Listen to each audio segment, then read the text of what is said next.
Kate. Hi, Sam. What do you think of this? Jeremiah Pretty, Temperance lecturer. Ha! We haven't had one of those around a month of Sundays. Well, you gotta admit, this valley's been kind of tough sledding for those fellas. We don't have anybody that drinks. Fred Zipper was the last, wasn't he? And he just done it because he was married to Doris.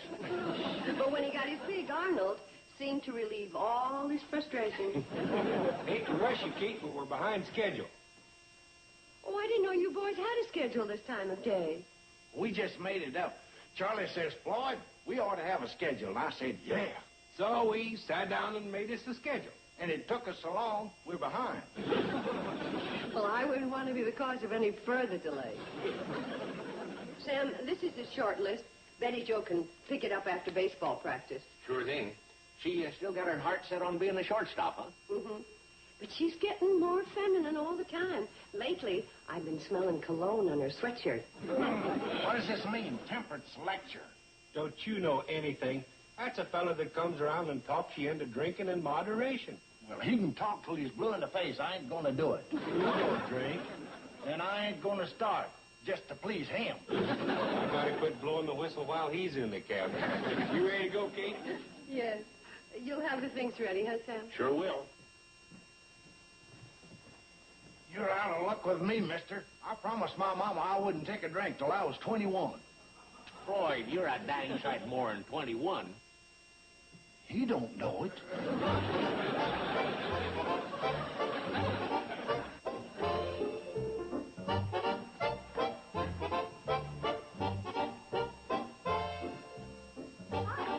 Hi, Betty Jo. Oh, say, your mom left an order for you to take home. I'll get it. Who's your friend? Oh, my gosh, you again. He's been following me ever since baseball practice. I gave him that ball and played catch with him, and now he thinks we're going steady. Well, maybe you're getting irresistible to the opposite sex.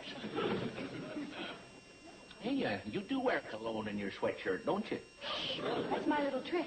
The opposing players never quite believe it. Then when they step off base to get a better sniff, I tag them out. There's a lot of Uncle Joe in you. I wonder where he belongs. He's new around here. He won't talk. Look, I've got to go home now. You go home, too, and then maybe tomorrow I'll play catch with you again. I said tomorrow. Maybe. Oh, gee, Mr. Drucker, do you suppose our credit account could stand, well, what would you like? Bubble gum? Candy? I'm not allowed to let anybody buy me anything. Well, would you listen to that? The first words he's spoken today, and he turns down candy. Well, now, technically, he didn't turn it down. He just said nobody could buy it for him. You know what I just remembered? I clean forgot to put in this week's bonus. A licorice whip with every order. Gee, Mr. Drucker, I just don't have a taste for licorice whips today. Oh, really? Well, it comes with the order. Seems a shame to throw it away, but if you don't want it... Gosh, Mr. Drucker, you're pretty clever. I didn't think I'd ever get rid of him.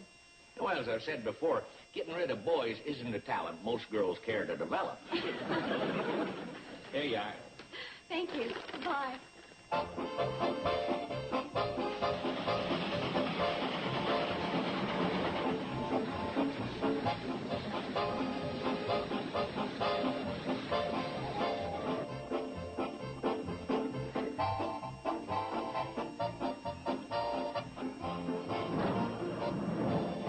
Joe, that was you at the throttle when we come around Dead Man's Curve, wasn't it? How'd you know? Well, it was so smooth. When he's running there, it's real jerky. Jerky. Well, you heard me. I can't even sort my mail. It keeps falling out of them pigeonholes. I'll stuff your head in one of them pigeonholes. Fellas, please. Could I have our mail and the groceries?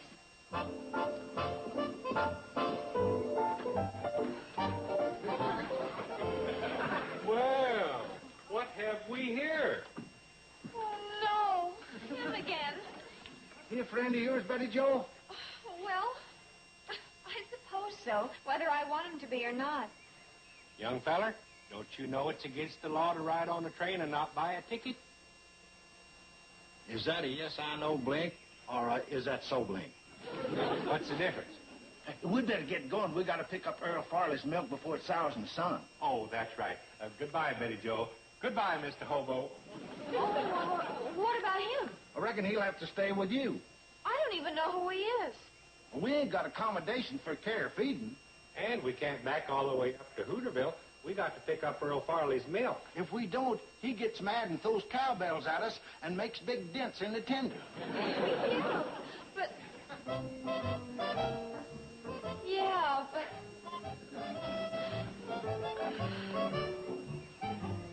She...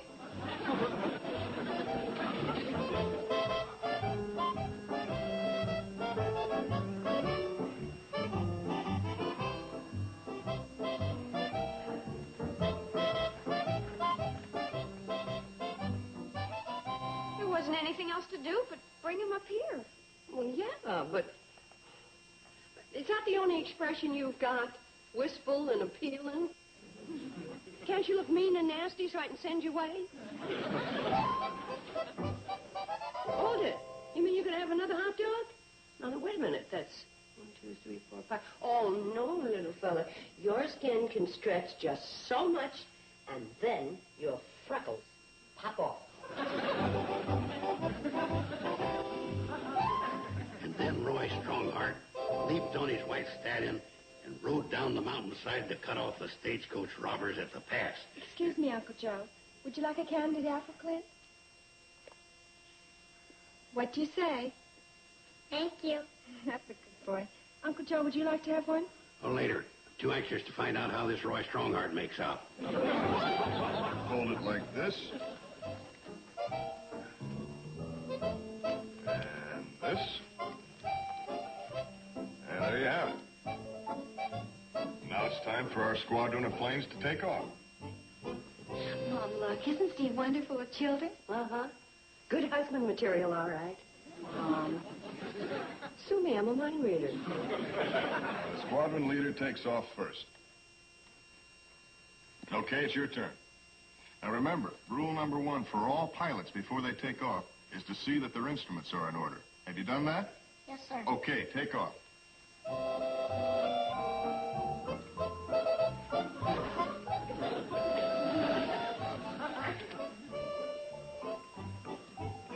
Rule number 2, all pilots should see that their hands aren't sticky from candied apple. Uh-oh, there's a cannonball on a return trip. Billy Joe, you go on down there and hold her. I gotta get this little fella back to where he belongs, wherever that is. Come on, little fella. Let's go. Yes, sir. May I help you? How do you do? I am Jeremiah Priddy. Oh, yes, the lecturer. Ah, so there you are. Oh, is this your little boy? Mm-hmm. Come along now. Sorry for your trouble. Oh, no trouble. He's a fine little boy, very well behaved. Well, I don't wish to disagree, madam, but I don't call running away good behavior. We're forgetting this. He can do without that. Thank you again, and goodbye. Mr. Priddy, I know running away isn't the right thing to do, but he's just a little boy, and at that age, I did the same thing. So did I. Remember, Mom, when I was about 6 years old? Oh, yeah, all the girls went through the same phase of running away. So you see... Speaking of runaways... He's not exactly friendly, Fred. Mom, was that Clint's father? Mm-hmm. Mr. Jeremiah Priddy. We said hello, and all he did was grunt. Acts like a charm school dropout. That poor little boy.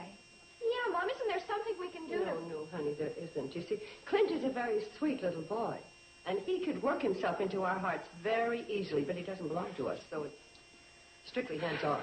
But, Mom, it seems such a Honey, shame. I said hands off. Petticoat Junction will return. Oh,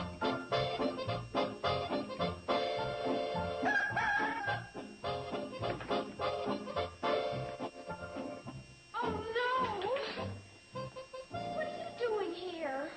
I like it here. But you can't stay here. You don't want me? Oh, yes. I mean, no. I mean, well, you're not supposed to be here. You'll get us in trouble. You mad at me? No, I'm not mad, but...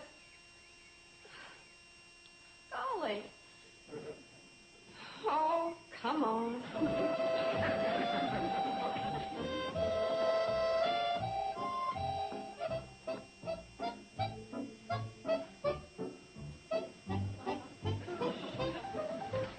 this room is vacant. Now, I want you to stay in there until I can figure out what to do with you. Okay? I'm hungry. Oh, boy. You stay in there.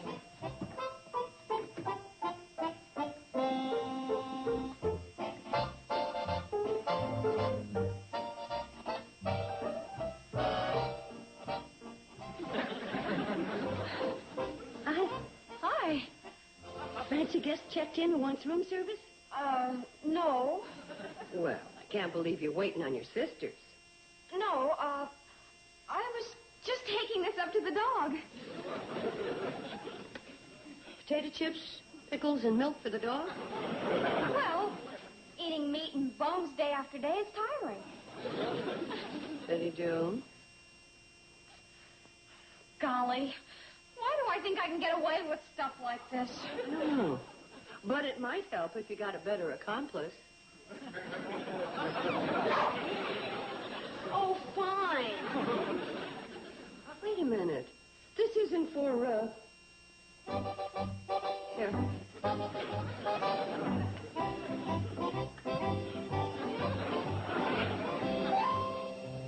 So you really want to run away, hmm? Mm-hmm. What kind of a note you leave? A note? You mean you didn't leave a note?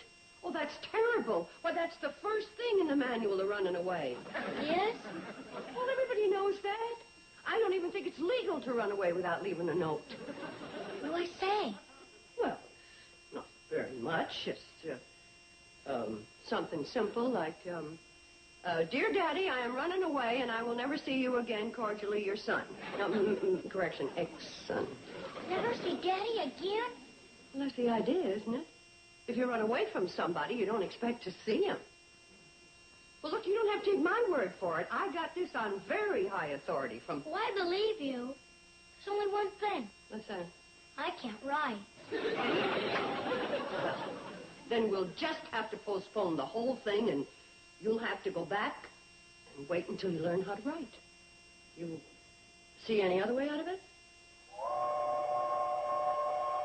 Well, then let's go.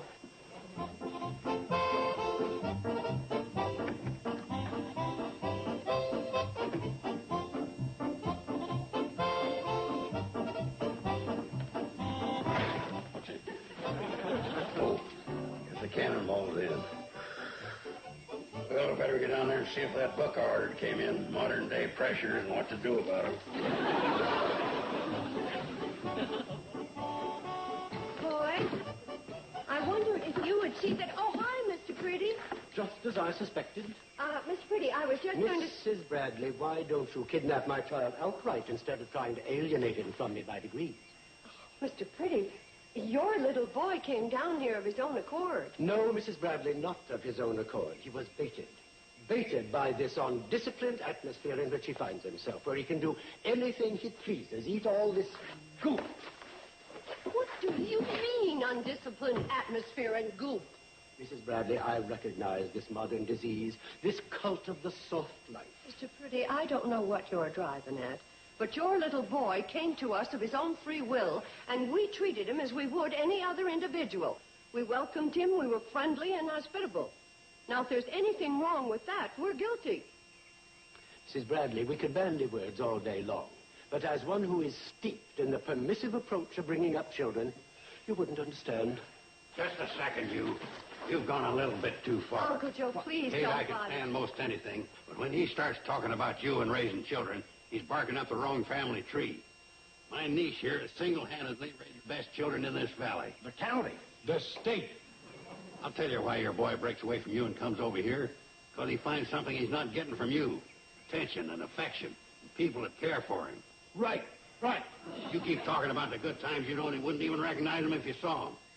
But if you ever want to get a load of what it's really like, we've got it at the Shady Rest. You can start the train any time. Well, we got to take on some water first.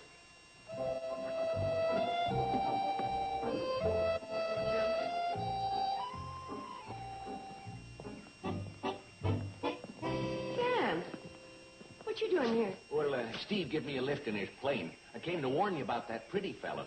I guess I'm too late. Mm-hmm. We we met head-on at the cannonball. I bet that wasn't too pleasant. As I was leaving Ed Langdon, he gave me the lowdown on Pretty. He and a boy have been staying at Pixley House, and yesterday he was thrown out for not paying. You mean they have no place to stay? Not only that, Pretty hasn't got any place to lecture. They closed the community hall on him for not coming up with the rent. I understand he wasn't drawing much of a crowd. Herb Hughes went to hear lecture number 3 the other night on the evils of drink. Just with him and one other fellow there. The lecture was so dull they finally drove all the way to Crabwell Corners to get a nip at Monahan's bar. That poor man. Kate, you don't need to worry about Monahan. Ever since he put in them extra salty pretzels, he's been making a killing. I was referring to Mr. Pretty. Well, why worry about him after what we just went through? How about the little boy? Oh, well, that's something different.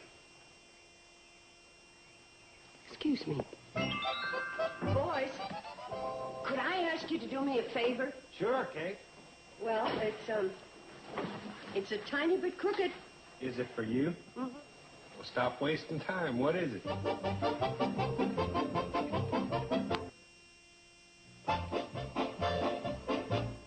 I still don't see how the boiler could crack with the train just standing there. Well, it was just one of those things, wasn't it, boys? Yeah, she just stood there building up pressure, and all of a sudden...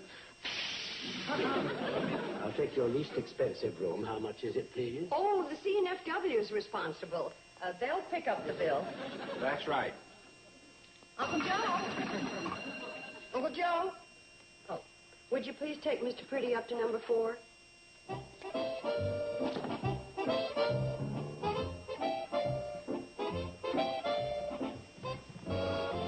Boys, you get back into town and spread the word that Mr. Pretty's lecture is going to take place right here. Well, we'll spread the word, Kate, but who's going to come? Tell him there's going to be free entertainment and free refreshments. Well, that ought to get him. Now, if he can just keep from putting them to sleep, we've got it made. Shouldn't doing something nice make you feel good? Of course. Then why don't I feel good? Oh, I know, 'cause our boiler's cracked. Sisters, sisters, there were never such devoted sisters. Never had to have a chaperone, no sir. We're here to keep our eyes on her. Caring, sharing, every little thing that we are wearing. When a certain gentleman arrived from Rome, I wore the dress and we stayed home. All kinds of weather, we stick together, the same in the rain and sun. 3 different faces, but in tight places, we think and we act as one. Those who've seen us know that not a thing can come between us.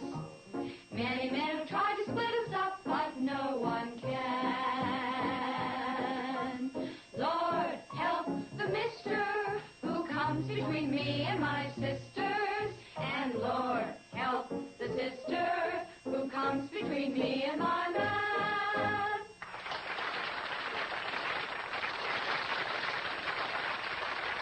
Thank you, girl.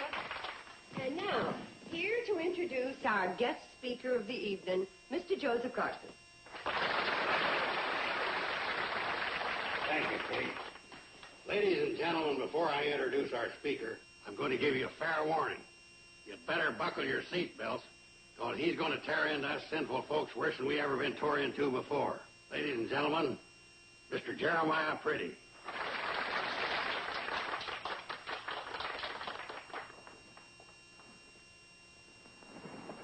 Thank you, Mr. Carson. Ladies and gentlemen, I had planned to deliver a speech full of fire and brimstone, but now that the moment has come to present it, I just can't bring myself to bawling out and condemning the wonderful people I've met here at Shady Rest. There's nothing they could learn from me compared to what I've learned from them in neighborliness, kindliness, and compassion, and understanding. And on that note, I think the entertainment should continue. Well, it looks like we can unfasten our safety belts. And while we're doing that, let's listen to a song from our own Steve Elliott.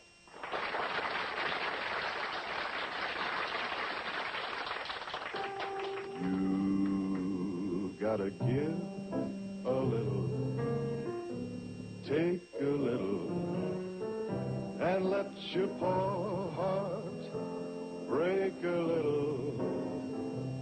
That's the story of, that's the glory of love.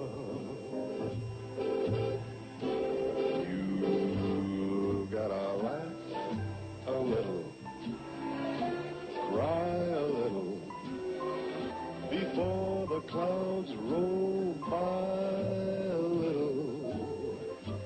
That's the story of, that's the glory of love. Just as long as there's the two of us, we got the world and all of its charms. And when the world is through with us, we got each other's arms. You gotta win a little, lose a little, and always have the blues a little. That's the story of, that's the glory of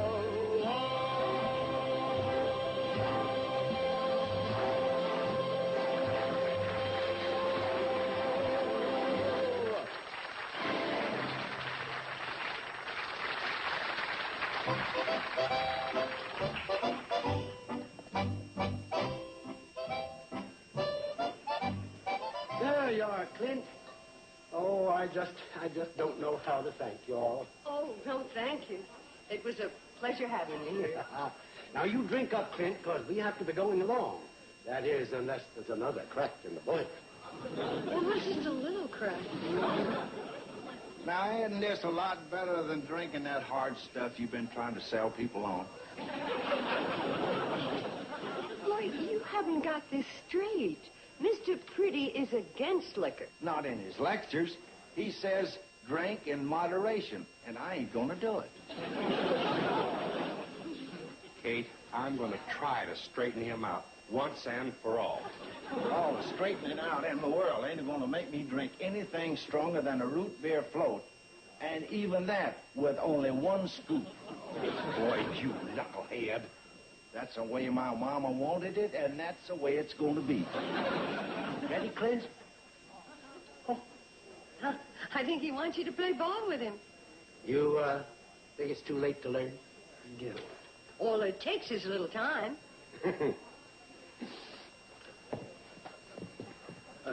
Go ahead.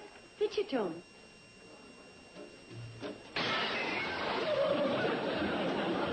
Like I said, it takes a little time.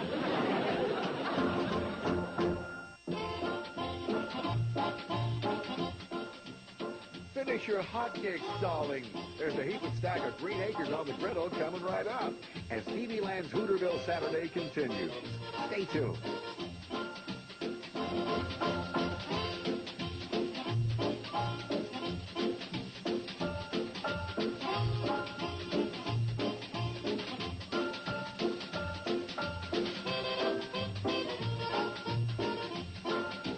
Petticoat Junction.